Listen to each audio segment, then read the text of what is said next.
Boa tarde a todos. Muito obrigado aí pela presença. A gente vai continuar a nossa programação. Nós temos 2 mesas redondas agora à tarde. E dentro, né, daquilo que a gente já ouviu na manhã, da importância da gente organizar o nosso Brasil, né? O Brasil precisa, acho que a gente precisa aprender a organizar melhor, integrar melhor as várias áreas, universidade, empresas, governo. E agora, na parte da tarde, a ideia é a gente discutir bastante esse tema, né? E a gente vai tentar, então, aprofundar na nossa discussão. A primeira mesa redonda que a gente está propondo aqui, a gente vai dar uma olhada do ponto de vista de mundo. O que está acontecendo no mundo? Né? Por que as economias mundiais estão se organizando na forma de ecossistemas de inovação? Né? Qual que é o racional por trás disso? Né? E a segunda mesa redonda, a gente vai estar discutindo como que a gente pode fazer isso no Brasil. Acho que esse é o desafio da segunda mesa. Como eu falei aqui, a primeira mesa é mais light, né? A gente vai só comentar o que está acontecendo, a segunda vai ter que trazer as respostas. Então, o pessoal da segunda pode ficar mais antenado aí nas discussões. Eu queria, então, sem mais delongas, começar a convidar os participantes dessa primeira mesa, né? Então, vou convidar o Dr. Pedro, né? O professor Pedro Correia. Vou convidar também a Silvia Miranda para estar aqui com a gente, que ela é lá do CPEA, lá da Exalc da USP. Vou convidar o Eduardo Raul Ruska, do Itaú, né? Unibanco, o Daniel Lázaro, da Accenture, o professor Song Won Park, da Poli, a doutora Denise Ferreira, do CAS, que é o American Chemical Association. E eu queria também chamar o Alexandre, né? O Alexandre já esteve na parte da manhã, mas se você puder vir, vai ser muito bom a gente ouvir também a presença do Alexandre aqui com a gente.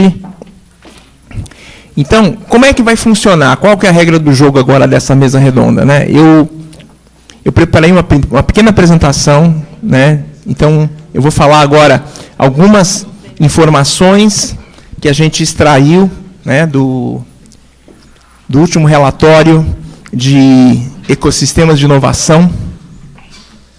Tá? Então, eu vou querer que a plateia, né, a gente vai ouvir falar um pouquinho sobre esse tema, e depois, aí sim, eu vou começar a colocar algumas perguntas, são perguntas em aberto, então, quem se sentir à vontade na mesa, quem quiser contribuir, vai ter a oportunidade de contribuir. E no final, nos 15 minutos finais, a gente vai abrir perguntas para a plateia, né? Para que vocês também possam fazer perguntas e o pessoal possa interagir aí em relação a esse tema. Então, para começar, né, rapidamente, eu acho que isso aqui é um slide que eu uso em várias das minhas apresentações, mas acho que todo mundo sabe, né, que hoje nós estamos saindo do que a gente chama da era industrial, né, para a era do conhecimento. Então, nós estamos bem naquela bolinha ali, né, saindo do que a gente chama da era do capitalismo e entrando para o que a gente chama do knowledge age, ou era do conhecimento, né, onde inovação, serviços e pessoas é o mais importante. Só que, dentro desse contexto, uma das coisas que tem acontecido nos últimos 4 anos, porque o assunto ecossistema de inovação é um assunto recente no mundo, né? O tema foi cunhado pela primeira vez em 2014, primeira vez que as pessoas começaram a falar de ecossistema de inovação. Então, é uma coisa recente. E uma das coisas que a gente tem comentado muito é que, na era do conhecimento, a competição não vai mais ser entre empresas. Né? Não é mais assim o Itaú competindo com o Bradesco, né? Ou a Jato competindo com a John Deere, mas são os ecossistemas de inovação que vão competir com outros ecossistemas de inovação. Então, é o ecossistema de inovação do Silicon Valley competindo com o ecossistema de inovação de Beijing, por exemplo. Né? E talvez um dos grandes exemplos disso é que, se você olha para quem hoje está pendurado no ecossistema de inovação do Silicon Valley, né, pega as 5 maiores empresas do mundo hoje, certo? Você vai ter Apple, Amazon, você vai ter Facebook, você vai ter Google e Microsoft. São as 5 empresas mais valiosas do mundo. Elas não competem entre si. Elas fazem parte do mesmo ecossistema. E elas estão dando um baile em todo mundo. Então, as empresas do ecossistema, elas acabam representando o ecossistema no mundo do business. É assim que a coisa funciona. Tá? Um segundo slide que eu queria apresentar para vocês é definição de ecossistema. Também isso é uma coisa recente. Essa definição, a União Europeia, ela cunhou em 2016. Então, é uma coisa um pouco mais de 2 anos. A União Europeia ela define 6 atores principais dentro de um ecossistema. E foi o que a gente tentou trazer hoje. Se você olhar, né, hoje nós temos... Então, você tem empreendedores, que são, vamos dizer assim, que são representados pelas startups. Tem gente de startup hoje aqui, né? Certo? O pessoal está aí.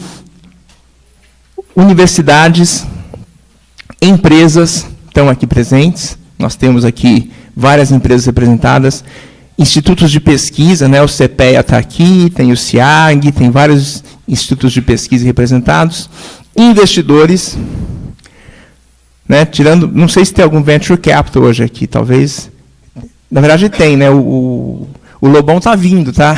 Ele é da SP Ventures, nós convidamos ele. E tem muita gente de agência de governo, tá? Então já tivemos o deputado Ronaldo Jardim, já tivemos aqui, né, o próprio Jorge Hiraúiwa, representando o governo, tem o pessoal do BNDES que está chegando aí daqui a pouco. Então, esses são os 6 atores principais. Tá? Então, eu vou passar algumas informações interessantes para vocês. Esse aqui é o ranking das top 20 Innovation Ecosystem, né, que são os ecossistemas de inovação.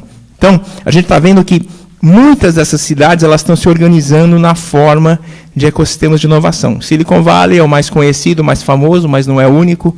Nova York, Londres, Beijing, Boston, Tel Aviv, e aí vai. A lista é muito grande. Esse ranking é muito interessante, porque existe toda uma área nova de ciência, né, que analisa o que é um bom ecossistema de inovação. Né, e eles hoje usam 5 critérios. Então, um deles é performance, como é que é a performance desses ecossistemas. O outro é funding, quanto dinheiro tem disponível no ecossistema para fazer investimentos, principalmente investimentos de early stage. Né? Market reach, que é qual que é a abrangência. Né? Então, por exemplo, Silicon Valley é número 1, porque todo mundo, você vai num startup lá do Silicon Valley, ele sempre pensa em mercados globais. Né? Você vai lá no MIT, lá em Boston também, mesma coisa, certo? E aí tem outros que já têm uma abrangência bem menor. O pessoal de Beijing, por exemplo, 19. Por quê? Porque quando o cara faz uma startup lá em Beijing, ele está pensando muito no mercado local chinês, né? Então aí eles perdem ponto.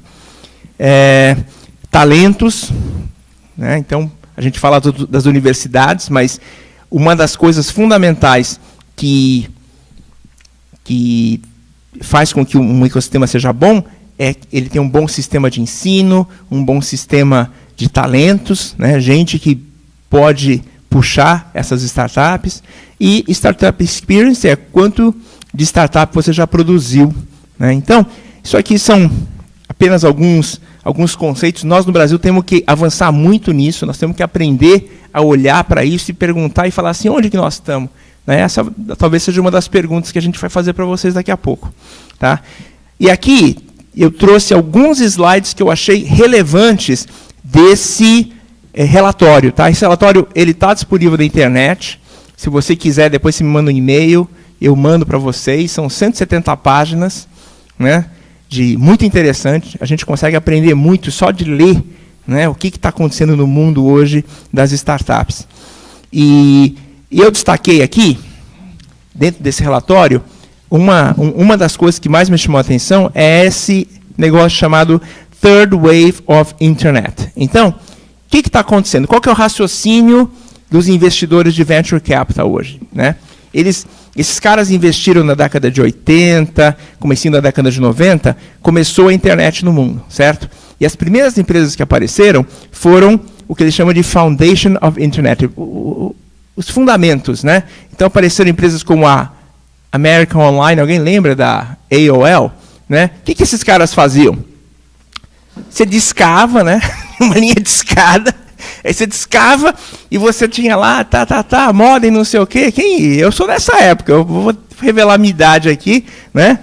Então, fundamentos da internet. Aí depois teve a segunda onda, né, de internet, que foram os negócios que entraram na internet, que eram totalmente da internet. Então, como search, né, no caso do Google, e-mail, no caso de e-mail, social media, Facebook, né, vídeos como YouTube. Então, eram negócios que eram totalmente dentro da internet. A terceira onda da internet, que é o que está pegando hoje, né, é o que a gente chama das tecnologias da internet indo para o mundo real. Né? Então, exemplos são na área de varejo, transportes, manufatura. Então, você tem a Amazon, tem a Uber, a Airbnb, essas empresas já são as empresas da terceira onda de internet, que é o que nós vamos falar hoje aqui. Uma das coisas interessantes desse relatório, que ele fala o seguinte: os ecossistemas de inovação, eles começaram a aparecer por causa da terceira onda. Então, o que são os ecossistemas? Onde é que estão os bons ecossistemas? Você pega Nova York, tem um mercado financeiro muito forte. A hora que eles começam a colocar tecnologia de internet, numa área que eles já eram fortes, você cria um ecossistema, você cria um cluster nessa área, e aí começa a aparecer um monte de startup. Né? Mesma coisa, um outro exemplo muito interessante é Shenzhen. Shenzhen, muito forte na área de manufatura, né? Criaram um cluster agora de manufatura 4.0 lá. Por quê? Porque eles já tinham uma estrutura e agora eles estão tentando criar startups, agregando tecnologias de internet, big data, data science, para essas áreas que eles já tinham, para formar um cluster e um ecossistema de inovação. Então, essa é a lógica, né, de por que estão começando a pipocar tantos ecossistemas de inovação. Certo? Por quê? Porque você pega uma competência que você já tem, agrega tecnologia de internet, cria um ecossistema. Tá? Essa é a base do que nós vamos conversar hoje. Vou mostrar para vocês aqui, esse é um outro dado que vem desse relatório também. Tá? 4 subsetores que estão crescendo mais hoje do ponto de vista de investimento de venture capital e de startups. Primeiro, manufatura e robótica. Isso aí é manufatura 4.0, indústria 4.0. Cresceu 189%, tá? Em investimento de early stage nos últimos 5 anos. Segundo, agtech. Cresceu 171% nos últimos 5 anos. Terceiro é blockchain, 163%. Quarto, inteligência artificial, big data e analytics. Tá? E é interessante, todos os 4 setores que mais cresceram em investimento early stage estão no que a gente chama de terceira onda de internet. Então, ali está borbulhando, está criando clusters, certo? Vou pegar o bottom, né? A parte de baixo. 3 setores que estão declinando, que estão decrescendo, perdendo importância na parte de investimento de startup. Primeiro, AdTech, que é advertisement, né, propaganda. Então, aquela história de você fazer a bandeirinha, quando você entrava na sua página do Facebook, para você clicar. Essa é uma área que os investimentos estão decrescendo. Ela declinou 35% de funding nos últimos 5 anos. Gaming, né, que é a parte de jogos, 27%. E digital media, que é você pegar lá, sei lá, Veja e fazer Veja digital, pegar a Folha, fazer Folha digital. Então, essas são áreas, são subsetores que estão declinando do ponto de vista de investimento. Por quê? Porque são áreas, tipicamente, da segunda onda de internet. Então, o que está declinando hoje é investimentos de startups em segunda onda. O que está crescendo? Investimentos em terceira onda. Tá? E é isso que a gente vai falar e mostrar para vocês aqui. Então, no relatório, essas são as 12 áreas que eles analisam. Então, as 4 que estão crescendo, as 3 que estão decaindo. Né? E aqui, rapidamente, eu vou mostrar o mapa. Aqui estão os principais ecossistemas de inovação, né, para manufatura avançada, ou manufatura 4.0. Né? Então você vê Silicon Valley sempre está aí, Nova York sempre está aí, Boston sempre está. E aí tem os outros, né? Munique, por causa da indústria automobilística, tem BMW, tem várias empresas, Volkswagen, Shenzhen, como eu falei para vocês, na China, é o principal polo hoje de manufatura 4.0, Singapura, Bangalore. Segunda área, olha, esse quadro para mim é música para os nossos ouvidos, né? Olha só como é que está isso. Ô Jorge, né, Iraíwa, como é que está? Tem quase nada, né? E olha que interessante, eu tive recentemente no Silicon Valley, falando com o Venture Capital de lá, e os caras estavam decepcionados com os investimentos que eles fizeram nos últimos 2 anos em AgTech. Eu fui falar por quê? Eles falaram assim, AgTech demora demais. Né? O ciclo, né, de validação, porque depende da natureza, né? Você tem que ter o ciclo e tal. E eles estavam meio assim, cabreiros com esse negócio. Acho que a gente não vai investir muito em AgTech, não. Né? O pessoal de Boston, por exemplo, é AgTech, só que é só greenhouse. Não tem nada de AgTech, né? Mesma coisa Amsterdã. Amsterdã é AgTech, mas é só greenhouse. Tá? E aqui o pessoal de Nova Zelândia, tá? É basicamente rebanho, pecuária, nessa área que eles vão bem. Então, quer dizer, esse mapa aqui, na verdade, né, se você for pensar agricultura tropical e AgTech, não tem nada. Nós estamos para formar esse negócio aqui ainda. Né? E o Brasil tem essa vantagem. Né? A gente tem 2 a 3 safras por ano, então a gente tem uma vantagem competitiva nessa história que é muito interessante. Aqui, blockchain. Né? Então, blockchain geralmente aqui é um pessoal aí, eu até achei interessante, tem uns caras como Malta que começa a aparecer aí, Gibraltar, né? Você nem imagina que tem alguma coisa rolando, mas deve ter alguma lógica interessante, porque deve ter algum ecossistema local forte que os caras agora estão tentando desenvolver seu ecossistema de inovação. Tá? Artificial Intelligence, esse aqui é o mais competitivo hoje no mundo. Tá? O que vocês reparam quando vocês olham para esse mapa aí? Ó, todos os mapas. Né? Se eu passasse os 12 mapas, vocês iam reparar uma coisa. América do Sul não tem nenhum pontinho de nada. Nada. Tá? Então, eu acho que eu converso muito com o Jorge, né? A gente falou assim, nossa meta, Jorge, é botar um pontinho ali, né? De preferência no AgTech. Tá? Então, era isso que eu queria falar para vocês hoje. Tá? E aí eu vou começar a... isso aqui foi só uma introdução breve sobre o assunto. Né? E eu queria ouvir um pouco agora dos nossos panelistas aqui. Né? Primeiro, como que vocês estão enxergando essa evolução, né? Essa criação de ecossistema de inovação? Isso está aparecendo já no radar? Né? Então, se você é da indústria, aqui tem muita gente, o Alexandre é da indústria, né? Pessoal aqui... Isso está aparecendo no radar de vocês da indústria já? É uma coisa que já está começando a chamar a atenção. Mesma coisa para o pessoal da academia. Né? Isso já é um tema que passa a ser relevante. Então, eu queria primeiro dar oportunidade para que vocês pudessem comentar um pouco sobre esse tema. Tá? Então, pode ser. Opa.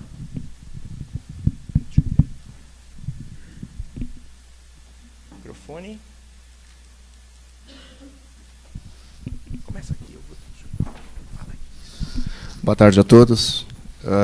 Quem não estava de manhã, meu nome é Alexandre Duarte, eu sou responsável pela área de serviços de uma empresa de software chamada Red Hat. Né? Nós somos conhecidos por ser uma empresa de inovação, principalmente cujo desenvolvimento é baseado em open source. E open source é sinônimo de comunidades, é sinônimo de colaboração e é sinônimo de inovação. Respondendo à pergunta, Tsen, eu acho que está muito tímido ainda. Né? Estou falando isso através, naturalmente, da perspectiva da indústria de tecnologia da informação. Eu vejo que existem muitas iniciativas pontuais. No Brasil, principalmente, nós temos muitos talentos individuais e eu vejo mais ou menos como um body shop. Eu vejo muitos recursos locais, né? Muitos brasileiros contribuindo de forma individual. Eu não vejo um ecossistema ainda sendo criado. eu não vejo isso sendo explorado de uma forma escalável. Tá? Então, aí está uma grande oportunidade. E particularmente, não porque a minha empresa ela está nesse mercado, né, no modelo open source, não é por isso, mas porque realmente eu acredito. Eu acho que nós temos uma grande oportunidade agora de fomentar a inovação através do talento brasileiro, por várias razões. Né? Primeiro, porque realmente nós somos muito talentosos. Né? Segundo, né, nós temos ferramental já para isso. Nós temos algumas barreiras que a gente precisa bypassar, né, superar. Né? Por quê? Porque essas comunidades globais hoje, infelizmente ou felizmente, usam a língua chamada inglês. Tá? Então, aí que está, na minha vista, o primeiro ponto, uma primeira barreira que eu vejo que nós precisamos, de alguma forma, endereçar no curto e no médio prazo, porque senão a gente não vai conseguir escalar. Tá? Isso é muito importante. O open source, na minha visão, ele pode ajudar, corrobora exatamente com isso. Né? Ou seja, como que um aluno que entra numa universidade pode estar trabalhando ou não trabalhando, ele pode estar engajado em mais de 1 milhão de projetos disponíveis no mundo open source. São mais de 1 milhão. E quando eu falo mais de 1 milhão de projetos, não é porque isso vai ser útil para a Red Hat. Isso que é importante. Né? Nós fomentamos o engajamento nos projetos de inovação open source para o mercado. A Red Hat, claro, tira um pedaço daquilo, um pedaço pequeno até. Né? Mas, o que dá para o nosso jovem? Empregabilidade, naturalmente, experiência real em tecnologia de ponta, e, naturalmente, isso corrobora, ajuda a criar os centros de inovação. Então, respondendo novamente a sua pergunta, acho que estamos ainda com o conceito de body shop, pegando recursos de forma individual, e eu não vejo ainda um fomento em relação à criação de centros de inovação com qualidade do que você mostrou aí. Vou concordar, complementando e agradecendo que eu estou na primeira mesa, que é a mais fácil, né? Você falou que a segunda é a mais difícil. Tem que trazer as respostas. Eu sou o Daniel Lázaro, eu cuido na Accenture do que a gente chama de inteligência aplicada, do lado um pouco mais de tecnologia. Então, eu acho que a gente tem algumas condições hoje que há 5, 10 anos atrás não tinham, que facilitam muito se a gente pensar por uma ótica um pouco diferente. 5, 10 anos atrás, as grandes empresas simplesmente tinham nojinho de falar de open source. Não pode, porque tem que estar na arquitetura padrão, né? Vamos concordar. Por um lado. Por outro, para formar um profissional em lidar com essas tecnologias que não eram abertas, depois da graduação, você investia facilmente uns 5 anos para certificar lá na linguagem de programação XPTO. Eu acho que alguns elementos para vocês considerarem. Primeiro, hoje, com a abundância de tecnologia, eu acho que não falta mais tecnologia. Faz qualquer busca na internet, que hoje eu acho que não tem nenhum problema que você não tenha tecnologia para resolver. Lado bom desse desafio é que tem algum problema, maior parte dos problemas não foram ainda pensadas, por conta do poder tecnológico. O que viabilizou muito das startups. Você pensar, a grande maioria das startups existe por conta desse paradoxo tecnológico que hoje é absurdo. Segundo, acho que a gente aprendeu, no mundo corporativo, de que você ganha muito mais com abrir a sua porta, lidar com a comunidade, do que desenvolver talentos internamente. Primeiro porque estimula o fluxo de informação, de ideias, as pessoas se motivam mais, então perdeu-se um pouco do nojinho. E se parar para pensar hoje, não é exceção imaginar que uma pessoa num curso técnico, colegial, numa universidade, saia com o conhecimento básico necessário para amanhã já operar para gerar resultado, ou uma transformação numa empresa. Pode faltar conhecimentos de metodologia, de arquitetura corporativa, mas você não precisa mais de um tempo de 10 anos para ter alguém produzindo. Precisa um pouco de coordenação, mas hoje o investimento é diferente. Você não precisa investir, as empresas não precisam mais investir em formar alguém que sabe ser certificado naquele produto XPTO. Até porque quando a gente olha um pouco de ciência de dados, é muito pouco provável que todos os problemas de ciência de dados de uma empresa qualquer, em qualquer segmento, de qualquer tamanho, sejam resolvidos com um pacote. Não tem. E até tem situações onde faz todo sentido você ter vários para problemas específicos em situações específicas. E a terceira coisa que eu acho que está acontecendo, e a gente tem só que lembrar disso, eu vi, não lembro agora quem que falou essa história da gente ter uma síndrome do vira-lata. A gente faz coisas que depois que elas são feitas e entregues, são fantásticas, a gente fica meio com vergonha de dizer, porque a gente fez, né? E aquela coisa, em inglês, ela é mais legal. Sei lá por quê, tá? Enfim, E Silicon Valley, eu estava lendo um artigo esse dia, que virou um zoológico, né? Então vai lá um monte de turista com gravata, vai tirar foto daquele pessoal com tatuagem, habitar, ver, não pode alimentar as pessoas, senão elas perdem o código. Está perdendo a relevância esse negócio, está virando uma coisa que agora é assim, why, né? Então, acho que a gente tem aí uma tempestade perfeita para perder a síndrome de vira-lata, investir, ter um tempo de começar a desenvolver coisas que agora, minha opinião, é que vão depender muito mais do talento das pessoas, da academia, do que de poder tecnológico, sem dúvida nenhuma. E a gente já pôde provar em mais de uma oportunidade, em mais de um projeto, em mais de uma interação com o cliente, que essa combinação ela gera resultado. A gente já teve algumas oportunidades, eu espero que a gente tenha mais, até para colocar a Agtech no mapa lá, onde a gente já desenvolveu soluções que combinam muito dessas inovações de blockchain, inteligência artificial, e voar drone, imagem, que só foram resolvidas quando a gente trouxe fisiologistas de planta, a pessoa do campo, para entender a informação, e gerou resultado em meses, né? E aí é um pouco de... Como é que você explica, então, que aquela tecnologia que parece magia negra, né? Porque tem uma frase que qualquer tecnologia razoavelmente avançada, você não consegue distinguir dela de mágica.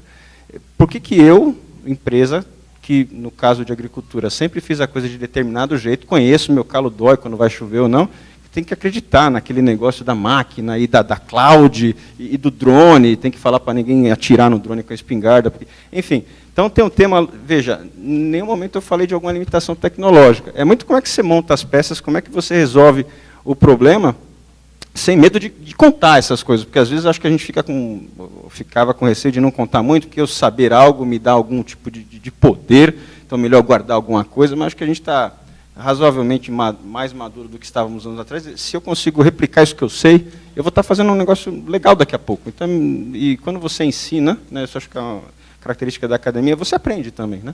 Então, acho que tem muita oportunidade, acho que é bom a gente pensar que eventos como esse a gente tinha que fazer muito mais frequentemente. Tinha que ser assim, lotado. Eventos como esse, alguns de vocês já devem ter ouvido falar de hackathons, que eu acho que, se a gente tomar cuidado, são coisas que são muito bem aproveitáveis, né? A gente só tem que tomar cuidado para não virar tipo um zoológico de novo, mas esse negócio a gente teve já várias experiências que para uma empresa de serviços como a gente, há 5, 10 anos atrás, era uma coisa que tinha até política escrita lá no manual, assim, não, é impossível o funcionário da empresa A ir lá no hackathon da empresa B, porque ela é concorrente. Como assim?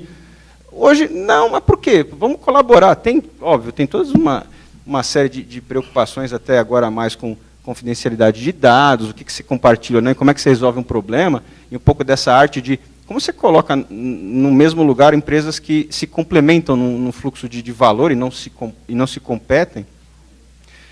Mas acho que a gente está amadurecendo muito rapidamente isso. Acho que tem muita oportunidade, as maiores soluções, acho que a gente não pensou ainda. A gente não precisa mais depender de gringo para nada, na minha opinião. Assim, todas as vezes que e como uma empresa global, a gente sempre tenta fazer aquela história de, não, veja lá, coisa global, e depois usa aqui, cara, bullshit. A gente, principalmente agricultura, temas que não são caros, vai explicar para um gringo o que é um cartório, o que é um cheque especial, não precisa tentar explicar, resolve o problema, né? Então, acho que a gente precisa acreditar um pouco mais nisso, e tem uma força de trabalho hoje, você pensar que tem uma energia para resolver problemas, cara, que não tinha antes. A pessoa só conseguia começar a resolver problemas depois da pós-graduação de 5 anos de certificação lá na ferramenta XPTO. Hoje, nem sei se o fornecedor da ferramenta XPTO existe mais, né? Então, acho que é uma perspectiva super positiva. Dá medo, porque tem muita coisa que a gente não sabe, mas acho que é super positiva e já está na agenda. E o desafio é como é que gera valor. Porque fazer dá, e tem que saber que vai dar errado. Por isso ciência de dados, né? O lado de cientista de dados é legal, é fancy, mas é ciência. Então tem coisa que dá errado. E tem que estar pronto para dar errado. Empresas elas não orçam o erro, isso ainda precisa dar uma trabalhada. Acho que é isso. Obrigado. Boa tarde, eu sou Silvia Miranda, eu sou professora do Departamento de Economia da Exalc. A Exalc é a escola conhecida como Escola de Agronomia da USP, em Piracicaba, mas, na verdade, a gente já tem hoje 7 cursos, né, lá na Exalc, incluindo Economia, Administração, Gestão Ambiental, Alimentos. Mas acho que, na verdade, hoje eu estou aqui, né, convidada para participar dessa mesa, e muito honrada, em função da experiência que eu tenho tido no CPEA, que é um centro de estudos avançados em economia aplicada. É um centro de economia aplicada, e acho que mais do que um centro de pesquisa, ou não só um centro de pesquisa, ele hoje tem sido um verdadeiro centro de treinamento, né, de capacitação, de profissionalização dos nossos alunos. Então, a gente está produzindo capital humano ali de altíssima qualidade. Inclusive, está ficando cada vez mais difícil competir com o mercado para segurar alguns deles dentro da universidade, mas faz parte. Voltando um pouco à sua questão, sobre os talentos, eu não tenho dúvidas de que nós temos, sim, muitos talentos. E é interessante que a gente não leva 10 anos e eu diria que muito menos do que os 5 ou 4 dos nossos cursos. Alguns desses talentos, claramente, no primeiro ano, nessa era da tecnologia, eles já são tão capacitados, né, pelo menos na questão de pensar os problemas, pensar as soluções. Claro que não necessariamente em termos de maturidade, né, até maturidade profissional, maturidade, né, em termos de ética, né, então acho que a gente tem um papel ainda importante ali nesse treinamento. Mas esses jovens, eles vêm muitas vezes muito, muito ansiosos, né, por inovar, por fazer. E eu acho que a universidade, eu acho que talvez a universidade privada, ela tenha até, pela própria questão da competição, ela tem avançado talvez um pouco mais rapidamente do que a universidade pública. Embora a gente tenha uma massa muito, muito forte na universidade pública, ela tem o seu tempo. O seu tempo de avançar, o seu tempo de mudar, tem toda a questão regulatória, institucional. Então, o que eu vejo é que muitos desses talentos, nós docentes não estamos sempre preparados para lidar com isso, para dar respostas para esses jovens. A estrutura, a instituição, ela não está ainda organizada para realmente tirar o maior proveito, né, desses talentos, e muitas vezes isso pode se transformar até em desmotivação, né, na medida em que ele enxerga que ele tem 5 anos na faculdade, vai ter que ficar 2 anos e meio com, né, disciplinas teóricas, básicas, antes de ir lá colocar a mão na massa. Então, eu acho que isso traz um desafio para nós, que é um desafio de certa forma, mudar um pouco essa nossa estrutura. É claro que vai ter sempre os acadêmicos, os teóricos, os que vão ficar na pesquisa, a gente precisa disso. Mas eu acho que um país como o nosso, né, um desafio como esse, né, do hemisfério sul, aí, vazio dessas iniciativas, ele deixa muito claro que a gente precisa mexer na nossa estrutura. Né, na nossa estrutura acadêmica, na nossa estrutura da universidade, a gente tem que agilizar esse processo de receber esses talentos, de motivá-los, de dar um horizonte, né, de perspectivas, porque isso que o Alexandre, né, comentou é muito importante. Né? Inclusive, eu vou falar de open source, embora eu seja quase da era dos dinossauros, né, eu preciso de um dicionário para acompanhar tudo que vocês, né, estão discutindo aqui, mas a gente precisa, né, de formas de atrair e convencer, né, acabar com essa síndrome de vira-lata. Porque eu tenho feito uma enquete com os meus alunos há vários anos, e o que acontece? Quantos de vocês querem, têm pretensão de ir para fora?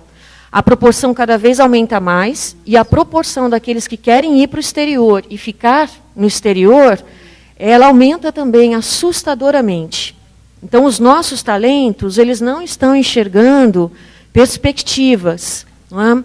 Ou, às vezes, até eles enxergam as perspectivas, mas eles não enxergam de uma forma, né, que tenha tanta atração, né, talvez até por causa dessa síndrome que a gente vive, a ponto de, na avaliação deles, benefício-custo, dizer, não, eu vou ficar no meu país. Então, o interessante é que esse mercado internacional de capital humano, ele já identificou que nós temos talentos, né, porque há muitos anos nós perdemos esses talentos, né, para outros países, pelo menos em termos de universidades, a gente tem visto isso, né, de uma forma sistemática. Por quê? Porque lá fora se encontram essas condições para realmente frutificar, para você desenvolver, né, inovar, que muitas vezes a nossa estrutura, né, tão amarrada, né, tão cheia desse ambiente, né, de regulamentos, de normas que vão mudando, falta escassez de recursos, nem sempre tão bem aplicados, isso vai desestimulando esses talentos. Então, acho que eu tenho convivido lá, eu não tenho medo de dizer que a gente tem muita gente boa, né? A gente precisa rever as nossas estruturas para fazer esse trabalho, preparar esses meninos, inclusive do ponto de vista ético, até moral, né, do que é esse desenvolvimento tecnológico, para abastecer esse mercado, né, e atender essas demandas. E por fim, né, eu queria comentar que eu acho que a gente está atrasado, né, como eu disse, nesse processo, pelo menos como universidade, e a USP está, né, entre aí as melhor ranqueadas na América do Sul, mas a gente tem uma iniciativa muito interessante na Exalc, né, hoje, né, atual, dessas últimas gestões, de criar um ambiente para se desenvolver tecnologia. Acredito que o Sérgio, colega lá da Exalc, deve estar tendo a oportunidade de falar um pouco sobre esse assunto, de trabalhar um pouco mais, né, com as startups e fomentar. Mas eu acho que, de novo, isso tem aparecido muito como iniciativa individual, né, de alguns colegas que estão enxergando as possibilidades de fazer uma amarração, né, de entrar nesse mundo do AgTech. Eu acho que a gente precisa institucionalizar e trabalhar isso de uma forma estratégica, como política estratégica de médio e longo prazo, né, dentro da universidade. Obrigada. Bom, boa tarde, meu nome é Denise, eu represento uma divisão da Sociedade Americana de Química aqui no Brasil, que é o CAS. Muito rapidamente, a gente atua na área no setor, na indústria de informação. E mais especificamente na indústria de informação para a área química e para as áreas relacionadas à química. Eu sou farmacêutica de formação, fiquei muito tempo na universidade e, como a colega aqui acabou de expressar, eu também passei por esse vácuo, esse grande ponto de interrogação há mais de 10 anos atrás, há muito mais de 10 anos atrás, sobre o que eu ia fazer assim que eu saísse da universidade. Porque essa falta de perspectiva de como é que o mercado podia absorver uma mão de obra tão qualificada e um pouco acadêmica demais, e parece que sempre considerada isso como uma coisa pejorativa, fazia com que houvesse uma espécie de depressão dos alunos de doutorado no último ano do doutorado, de não enxergar o que eles podiam fazer depois. Eu, como várias outras pessoas da minha geração, saímos do ambiente, conseguimos nos colocar no mercado competitivo no Brasil, e hoje eu vejo, depois de muito tempo, que esses questionamentos eles ainda são... eles continuam, né, entre os nossos estudantes, só que hoje ainda parece que a gente adicionou um pouco mais de falta de perspectiva, que faz com que essa dor ainda seja maior devido a esse momento que a gente está vivendo agora. E sem dúvida nenhuma, nesses últimos anos, a gente teve um volume muito maior de doutores com muita qualidade sendo formados. Esses programas que permitiram com que houvesse esses intercâmbios internacionais, elevou o nível desses estudantes para um nível global, e quando esse pessoal volta, a gente parece que não sabe aproveitá-los da melhor maneira possível. Tanto, eu estou falando de um ponto de vista mercadológico, porque hoje eu tenho a vantagem de, como ser uma pessoa representando a sociedade americana aqui, eu interajo tanto com a academia, quanto com o governo e quanto a indústria. Então, eu conheço o que o setor privado está falando, o que os doutores que estão ali hoje trabalhando precisam e querem, gostariam de ver, e até mesmo as angústias da academia e do governo. Eu também não vou aqui ficar só fazendo uma sessão de desabafo e de reclamação, porque não é esse o objetivo, mas voltando um pouco sobre o que a gente vê de iniciativas, né? Se essas iniciativas de inovação são pontuais, se elas estão acontecendo ou não. Eu vejo hoje, sim, que existem alguns pequenos clusters fazendo a diferença. Eu vejo hoje, por exemplo, o sistema Embrapi como um sistema extremamente eficiente, aonde a gente vê, dentre das inúmeras unidades Embrapi, que são unidades de excelência em pesquisa, a gente tem uma delas que está mais lidando, inclusive, com o tema do Data Science, e entre outros temas que são de relevância para o Brasil e de posicionamento do Brasil num ranking global. Então, eu considero isso como uma iniciativa que está funcionando, sim, bastante positiva. E tem alguns outros exemplos que a gente vê, por exemplo, de associações da indústria que têm também uma força motriz para fazer a diferença. E, se me permite, eu vou citar aqui um exemplo da indústria cosmética. O Brasil é o 4º mercado cosmético no mundo, né? A gente tem um consumo crescente, a gente realmente tem uma posição muito forte em relação aos outros grandes mercados consumidores. A gente tem uma indústria cosmética também concentrada na mão de 15, que representam mais de 70% da receita do país. E eu vejo hoje, por exemplo, algumas associações dessa indústria fazendo um trabalho diferenciado, por exemplo, para trazer inovação para dentro dessa indústria nacional. Então, eu vou citar um caso que aconteceu aqui há mais de 3 anos, onde houve uma comunicação entre as indústrias competidoras que estavam buscando uma tecnologia diferenciada para veicular um produto específico. Elas todas tinham interesse nessa tecnologia, mas é claro que cada uma fazer o investimento custaria uma fortuna. Eles conseguiram azeitar isso através dessa iniciativa da associação e colocar o IPT junto com essas indústrias, juntos com a Embrapi, algum investimento de governo, para fazer com que essa tecnologia que eles estavam buscando fosse rateada entre as 3. E esse é um exemplo que, na época, foi bastante divulgado na mídia, e como um exemplo de que deveria ser replicado, mas, infelizmente, a gente não tem visto muito mais dessas ações acontecendo. E isso eu acho que deveria ser replicado não só para a indústria, onde a gente tem o potencial de crescimento, como eu estou falando da cosmética, a gente tem vários outros da indústria agro, a própria indústria química, a gente tem praticamente todas as subsidiárias das indústrias químicas do globo aqui em São Paulo, no Brasil. A gente não tem nenhum outro país que tenham todas aqui, né? E aí a gente sempre encontra essa dificuldade, às vezes, de alavancar suas ideias. A gente sabe que tem um potencial enorme. Às vezes, as indústrias nacionais têm sites internacionais, as indústrias brasileiras, e acabam ficando com essa coisa de que é feito lá nos Estados Unidos ou no site de Singapura é melhor do que é feito aqui. Não é verdade. Então, aí a gente volta no complexo de vira-lata, que eu acho que a gente não devia nem mais falar sobre isso, porque é um assunto que geraria horas e horas de conversa.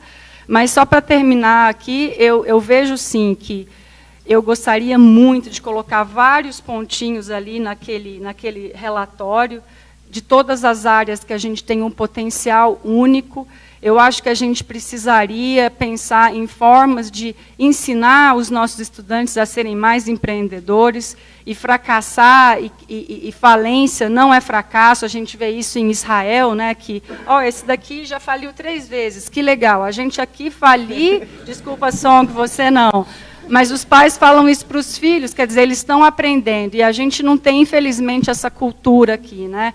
Então, talvez isso também é parte do que a gente tem que disseminar na universidade ou no nosso ambiente mesmo cultural, para que isso faça algum efeito nos próximos anos, para que a gente realmente consiga ser um país, colocar em prática o nosso povo criativo, os nossos estudantes talentosos, num ambiente mesmo de inovação. Será que está funcionando? Tá funcionando. É que eu falo muito baixo. Boa tarde. Obviamente, como o professor Tsen está lá e deu uma excelente definição de ecossistema, eu sou Song. Meu nome é Song, né? Então, o professor Tsen deu uma lição de casa para a gente em 5 itens, e ele resumiu e apresentou aqui quais são as perguntas que temos que responder, né? E é difícil, porque claro que a vontade da mesa, minha pessoal, né, hoje, é sair dizendo que tem grande potencial, mas os próprios apresentações mostram que a realidade mostra que não está ocorrendo, né? Então, quem trabalha com ciência de dados e com dados reais, a gente não nega os dados em prol de teoria, né?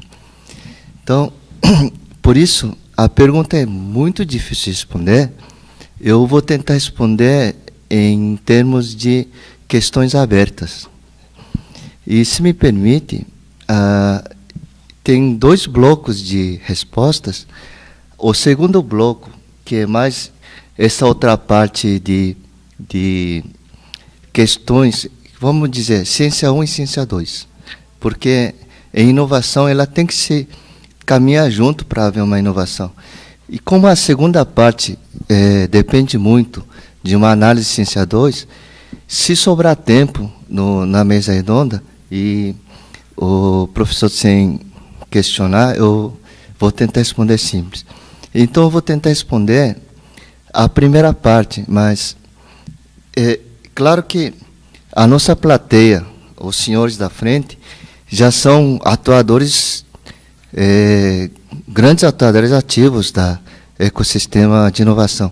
Mas eu vejo que, no fundo, temos nossos alunos. Então, aquela definição bem feita pelo professor Tsen, eu queria alinhar um pouco, só para a gente ter uma ideia sistêmica, da questão de ecossistemas de inovação. Aquela definição que o professor mostrou, se a gente olhar, pode olhar graficamente numa iteração circular. Então, temos economia de conhecimento. Dessa economia de conhecimento, ela é alimentada pelos recursos materiais, financeiros. De onde? De onde vem dinheiro, que é venda desses produtos. E aí, ele, ao ser alimentado na economia de conhecimento, pesquisa-se pesadamente no R&D. Não porque R&D traga inovação, mas é o caldo, né? E desse caldo, ele vai para a parte que buscamos tecnologias disruptivas. Dessas inovações disruptivas, existe de outra ponta um investimento pesado em tornar ela em produto. E esse produto investido, ele vai nesse outro eixo, polo de economia de comercialização para trazer dinheiro. Então, ela faz isso. Nessa parte, se a gente olhar, a parte de R&D é pesadamente investido pelos governos, né? E cada vez que tem etapas cada vez mais possíveis de comercializar, o investimento vai caindo. Nessa parte de transformar a tecnologia disruptiva em algo utilizável, tem pesado, mas muito pesado, investimento de grandes empresas. Mas ela gasta muito pouco em conhecimentos disruptivos e gasta muito em tecnologias para tornar produtos comercializáveis. Então, temos 2 pontas de investimentos pesadíssimos. Só que uma cai assim, outra cai assim. Se você olhar, ele é o que o pessoal chama de a curva V de vale de morte. Porque ele faz assim. Onde está a maioria de empresas tentando um lugar ao sol nesse vale? Todo mundo fala que são startups. Dá ônus de pouco dinheiro e pouca chance de comercialização para encaixar nessa vale de morte startups é difícil, né? Por isso, quando a gente fala na esperança a nossos jovens, não é porque a gente acha que os jovens, porque os jovens têm que criar inovação, têm que criar diferença, é que a gente espera muito deles. Nós estamos esperando, no Brasil principalmente, que tem uma característica um pouco diferente de outros, porque geralmente startup não é nem empresa, né? É o fundo de quintal, né? Garagem. Mas não, no Brasil tem que ter CNPJ. Então ela é empresa, ela não é empresa. Não é que nós estamos exigindo muito de jovens. Nós temos muita esperança. É porque é dali que vai sair. São eles que vão saber arriscar, vão saber mudar. Essa é a primeira questão aberta. As outras questões é que, por que chamar ecossistema? Porque cada ponto que nós falamos, quando a gente olha graficamente, parece estático, mas não é. Ele interage muito em todos os nós, mas ela mesma, em cada nó, ela muda muito, evolui muito, de tal maneira de complexidade, que na parte de economia de conhecimento, nessa parte, há uma massa de informação tão grande, que é até difícil, seja patente, seja produto, seja tecnologia, que é necessário que façamos alguma coisa na área de analítica para facilitar a interação e a busca de novidades que valem a pena. Esse é o papel que a doutora Denise está fazendo, que amanhã, na sessão de descobertas científicas através da massa de dados intensivos, temos uma sessão especial sobre isso. E esse outro lado de investimento massivo nas empresas, hoje, basta ver a Embraer, né?